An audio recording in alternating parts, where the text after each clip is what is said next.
केलेला आहे।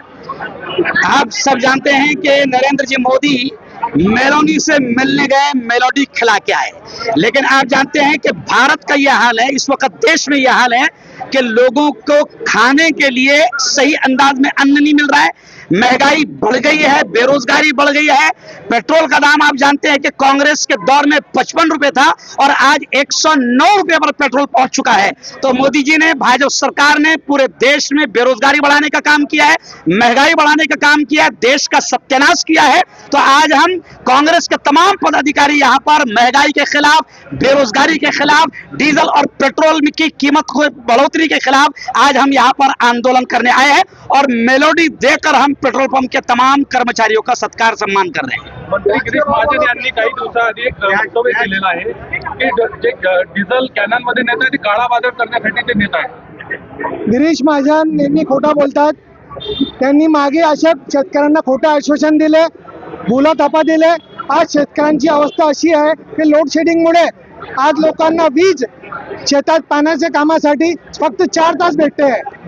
या भूलथापा देणे सरकारने बंद करावे, सुरळीत त्यांना वीज पुरवठा द्यायला पाहिजे। तसेच जे सरचार्ज महाराष्ट्र गव्हर्नमेंटने लावलेला आहे डिझेल पेट्रोलवर, 35 रुपये लिटर पेट्रोलवर आणि 12 रुपये लिटर डिझेलवर लावलेला आहे, हे कमी करून शेतकऱ्यांना तसेच लोकांना मदत करावी, जेणेकरून महागाई वाढणार नाही।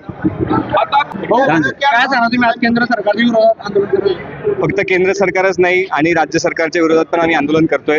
त्याच्या मागचं कारण असं की मागच्या 2 आठवड्यापासून आपण सर्व पाहून राहिलेलो आहोत की पेट्रोल आणि डिझेलच्या किमतीमध्ये जवळपास 10 रुपयाची दरवाढ झालेली आहे। एवढी भयानक दरवाढ जी आहे ती ग्रामीण भागातल्या शेतकऱ्यांना फार मोठ्या प्रमाणामध्ये त्रस्त करते।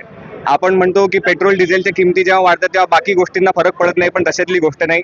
पेट्रोल डिझेलच्या किमती वाढताच दुसऱ्या दिवशी आमच्या ग्रामीण भागामध्ये 8 तासाची जी रात्री पहिले 10 तासाची लाईट भेटत होती ती 8 तासांवरती आणली आणि आता 6 तासांवरती ते देत आहेत। कालच्या दिवशी आम्ही उडती बातमी पाहिली की नाही परत सरकार 8 तास देते, पण आज सकाळीच मला 10 ते 20 शेतकऱ्यांचा फोन आमच्या तालुक्यातून बाकी ग्रामीण भागातून आला की नाही दादा आम्हाला 4 तासाच्या वरती लाईट भेटत नाही। अशी भयावह परिस्थिती आता जी झालेली आहे की केळी आपला, आपण जळगाव जिल्हा म्हणतो की केळी प्रधान देश आपला आहे, कृषी प्रधान जिल्हा आपला आहे।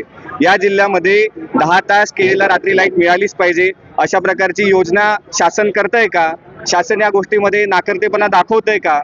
आपल्या सन्माननीय जिल्ह्याचे मंत्री महोदय म्हणतात की शेतकरी काळा बाजार करून राहिले।